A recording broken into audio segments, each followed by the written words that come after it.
These are your instructions. In general, you just need to follow a PowerPoint. Please make sure the sound is turned up on your device so you can hear the narration. On some of the slides, there are instructions for you in the yellow boxes. And don't forget, if a slide asks you for homework, send it in via Show My Homework. And if a slide asks for Educate to be completed, don't forget to do it by the date given. By the end of this lesson, you should be able to recall Newton's second law. You should be able to apply the equation for Newton's second law, which reads F equals m times a. You should be able to estimate the resultant forces acting in everyday accelerations, and you should recognize this symbol, which is the symbol for approximately.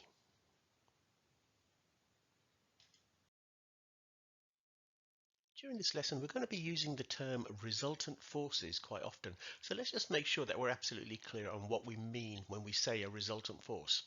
Now, if you have an object which has a number of forces acting on it, they can all be replaced with one force which has the same effect. That force is called the resultant force.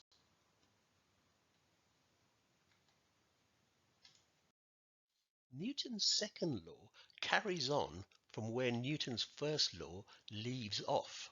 So let's just remind ourselves what we did when we looked at Newton's first law. There were two situations that we had to remember. The first one was this: if a stationary object experiences a zero resultant force, then it will stay stationary.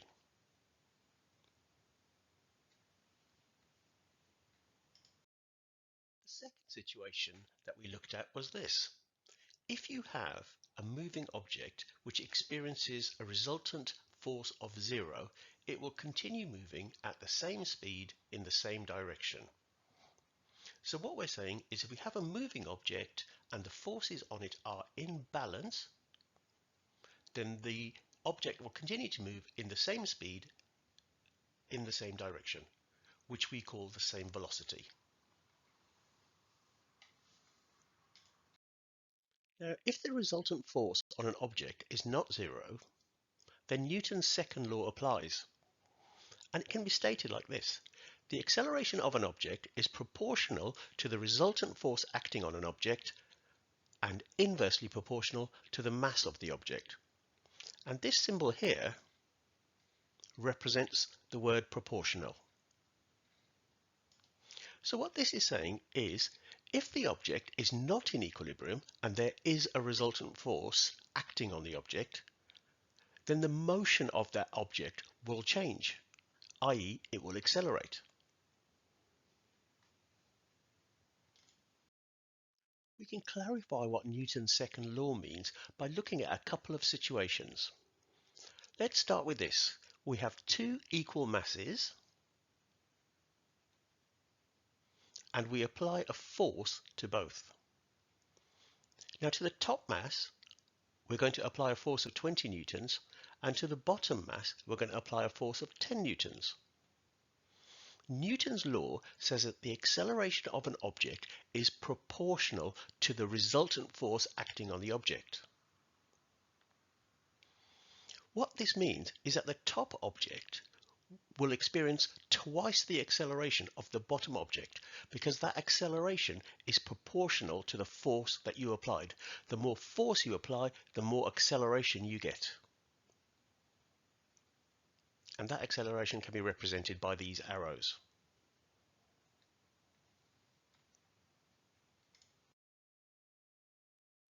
Now let's have a look at a different situation. This time we've got two different masses. The top mass has got a mass of 1 kilogram and the bottom mass is a mass of 2 kilograms. And this time we're going to apply the same force to each. Now what Newton's law says in this case is that the acceleration is inversely proportional to the mass of the object. That means the larger the mass, the less acceleration you get. In this case, the top object will experience twice the acceleration of the bottom object because the bottom object has twice the mass. And we can represent that acceleration using these arrows.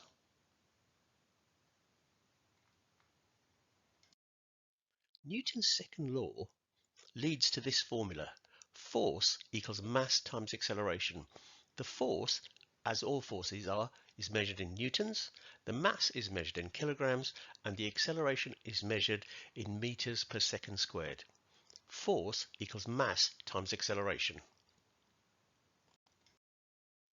As always, remember that you can put the formula into a formula triangle and rearrange it as required. So you start with F equals ma, put it into the formula triangle, and that gives you A equals F divided by M, and M equals F divided by A. You should remember that you're not given this formula in your exam, so you do need to memorize it. Let's have a look at a worked example. Calculate the force needed to accelerate an object of mass 6 kilograms by 4 meters per second squared. Now this is obviously relatively easy. State your formula. Force equals mass times acceleration. You know that the mass is 6 kilograms. You know the acceleration is 4 meters per second squared. Substitute in your figures and it gives you an answer of 24 newtons. Let's have a look at a second example. A force of 40 newtons is applied to an object of mass 0.5 kilograms. Calculate the acceleration of the object. So start by stating your formula. F equals m times a. Force equals mass times acceleration. Rearrange it. Acceleration equals force divided by mass, because this time we're trying to calculate the acceleration. Substitute in your figures. You know that the force is 40 newtons. You know that the mass is 0.5 kilograms. Gives you an answer of 80 newtons. In your exam, you can be asked to estimate quantities. So an estimate is a typical value for something.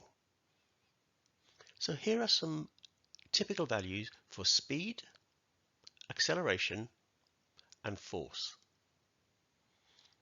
Firstly, a car traveling on a main road at about 30 miles an hour is traveling at about 13 meters per second. A car that's traveling on a motorway where the speed limit is 70 miles an hour is traveling at about 30 meters per second. To accelerate from a main road onto a motorway, you need an acceleration of about 2 meters per second squared. And the force that's required, supplied by the engine to cause this acceleration, is around 2000 newtons. So those are just some typical values for you to remember. Now there is one more consequence of Newton's second law that you need to be aware of. If you think back, Newton's first law states that an object will remain in the same state, by which we mean either stationary or moving at a steady velocity, unless it's acted on by a resultant force. So what we're saying in simple terms is that objects stay still or keep the same motion unless you apply a resultant force. Now this property of object is called inertia.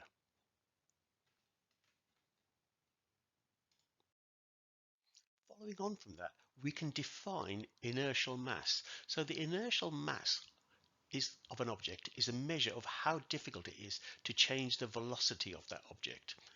And it's defined as a ratio.